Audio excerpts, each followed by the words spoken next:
और इस वक्त की बड़ी खबर आपको दे दें, बीएसपी अध्यक्ष मायावती ने दलितों के बहाने एक बार फिर मोदी सरकार पर निशाना साधा है। अब से थोड़ी देर पहले मायावती ने प्रेस कॉन्फ्रेंस करके कहा है कि देश में इमरजेंसी जैसे हालात हैं। 2 अप्रैल के दलित आंदोलन के बाद से देश में दलितों को झूठे केस में फंसाने का आरोप भी लगाया है। इस वक्त की बड़ी खबर, मायावती के निशाने पर एक बार फिर मोदी सरकार, दलितों के बहाने एक बार फिर मोदी सरकार को घेरा है और कहा है कि देश में इमरजेंसी जैसे हालात हैं, दलितों को झूठे केस में फंसाया जा रहा है, दलितों पर झूठे मुकदमे हो रहे हैं।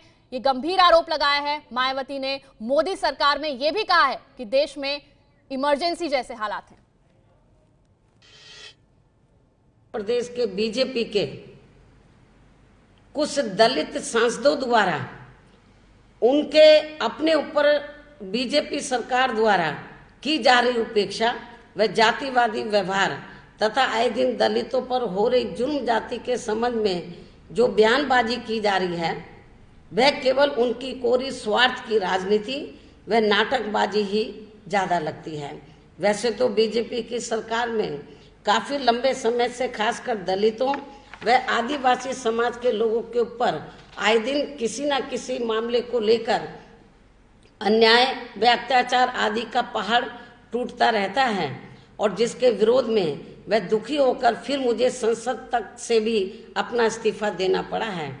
और तब ये बीजेपी के दलित सांसद कुंभकर्ण की नींद में सोते रहे थे। परंतु अब जबकि देश में लोकसभा के आम चुनाव होने का समय बहुत नजदीक आ गया है तथा उन्हें अपना व उनकी पार्टी का भविष्य अंधकार में नजर आ रहा है और अब ये लोग